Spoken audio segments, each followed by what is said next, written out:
Millstone, a quiet town tucked into the hills of rural Nebraska, had always prided itself on simplicity and safety. But in the summer of 2019, the local obituary section began to fill too fast. First, it was one man with stage 4 pancreatic cancer, then a mother of 3, then 2 teenagers within a month. Dr. Harold Gunn, the town's only general practitioner for 40 years, noticed the unsettling pattern. Cancer diagnoses in a town of 3,000 had tripled in just 18 months. The town chalked it up to bad luck until Harold found something he couldn't explain. None of the patients shared genetic risk factors, but they all lived within walking distance of the Millstone Dialysis and Renal Care Center. The Millstone Dialysis Clinic sat quietly at the edge of Birch Street, just beyond the town's reservoir. Opened in 2004, it had served the town's elderly and ailing population without incident. Or so it seemed. It wasn't until Dr. Gunn drove by one evening and noticed a tanker truck parked by the back gate, unmarked, unloading something into a storm drain, that his instincts told him something was wrong. The clinic's administrator, Philip Dyer, was a transplant from Chicago, charming, well-spoken, but always a little too evasive. And there were whispers that the clinic was cutting corners to stay afloat financially. But no one could have imagined what they were truly doing. It started with the water, a strange metallic tang in the tap, followed by cloudy showers and a bitter aftertaste in tea and coffee. Households complained, but the town council, relying on monthly water reports from the very same clinic's contracted lab, assured residents everything was fine. But Gunn didn't believe it. He sent his own samples to an independent lab in Omaha. The results floored him. Heavy traces of chloramine, phosphates, and worst of all, glutaraldehyde, a chemical disinfectant used in sterilizing dialysis machines. These weren't amounts meant to be in any human drinking system. And yet, it was in Millstone's water supply. Glutaraldehyde was never meant to be ingested. A powerful sterilizer, it's toxic even in small doses. Prolonged exposure can lead to respiratory problems, liver damage, and yes, cancer. Gunn realized with horror that the clinic had been flushing its leftover dialysis chemicals into the local water system, bypassing standard disposal methods to save money. What was worse, no one regulated them. As a private facility in a small town, they operated under limited oversight. He compiled his findings, filed a report, and went straight to the town council. But what he didn't know was that several council members had silent partnerships in the clinic, and exposing it would destroy them too. The council dismissed Dr. Gunn's accusations as paranoia, even suggesting his age was catching up with him. They insisted the clinic was vital to Millstone's economy and accused him of sowing fear. When he tried to go to the press, his emails were mysteriously undelivered. A local journalist who agreed to help him, Nancy Blythe, found her car windows smashed 2 days later.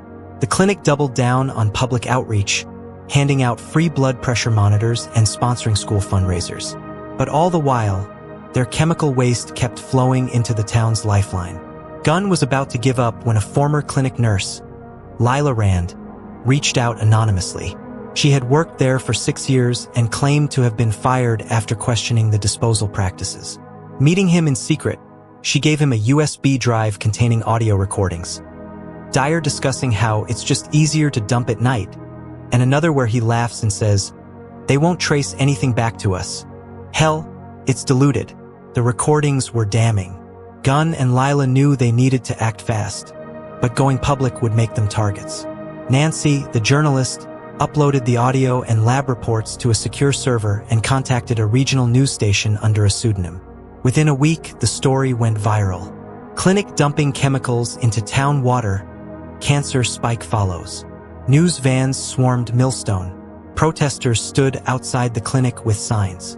And finally, the Environmental Protection Agency sent investigators. But it was too late for many. Dozens of residents had already developed irreversible illnesses. The town was now known not for its hills or cornfields, but as the place where a clinic poisoned its people. In court, Dyer pled not guilty. His lawyers claimed the clinic followed all disposal regulations and blamed the town's aging infrastructure. But the evidence told another story. The audio recordings, chemical analyses, internal emails, even invoices showing falsified disposal receipts. all painted a clear picture. Several employees turned state's witness, revealing they had been instructed to pour waste directly into storm drains connected to the reservoir. In a tearful testimony, Lila told the court, "We were taught to save lives. Instead, we ruined them." The clinic was shut down. Dyer was sentenced to 25 years for criminal negligence, environmental violations, and fraud. But no sentence could undo the damage. Families had lost children. Parents had buried their sons and daughters. The state awarded Millstone a $12 million environmental recovery fund, but for the people, it felt hollow. Water lines were replaced, soil excavated, but trust was gone. Many moved away. The ones who stayed lived with filtered taps and bottled water, but also with fear. Every time the water ran clear, it still didn't feel clean. Today, the Millstone Dialysis Clinic sits boarded up, a grim monument to corporate greed and human failure. Vines crawl up the walls. A for sale sign hangs crooked at the gate. Inside, dusty chairs sit in silence. Locals call it the ghost clinic.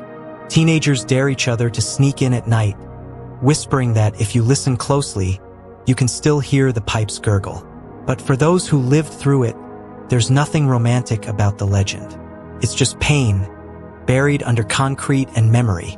Among the victims was a 12-year-old girl named Katie Lenz, who was diagnosed with a rare brain tumor linked to chemical exposure.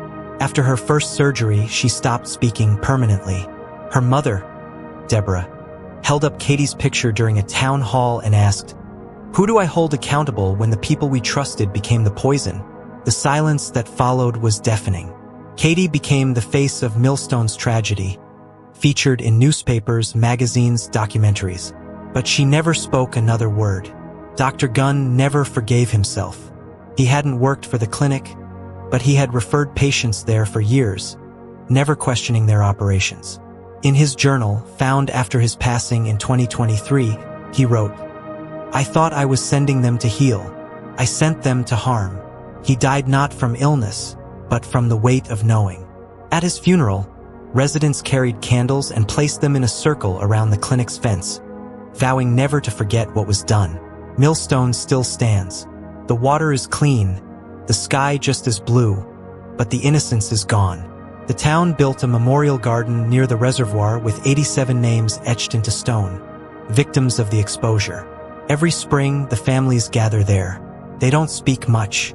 They just remember. New clinics now operate with stricter oversight, and environmental watchdog groups were born from Millstone's ashes. In tragedy, the town found its voice. Years later, Lila visited the old clinic one last time. She placed a small vial of purified water on the front steps, a symbol of what was lost and what was reclaimed. She turned to a reporter and said, "It wasn't the water that killed them. It was the lies that flowed with it." And with that, she walked away. What happens when the place meant to heal becomes the reason you suffer? When doctors turn into dealers of death, not by intent, but by negligence and silence. Millstone never got all the answers, but one thing became certain. Trust, once contaminated, is the hardest thing to purify. Subscribe to the White Coat Crimes for more shocking true stories, medical crimes, medical mysteries, and the dark side of healthcare you were never meant to see.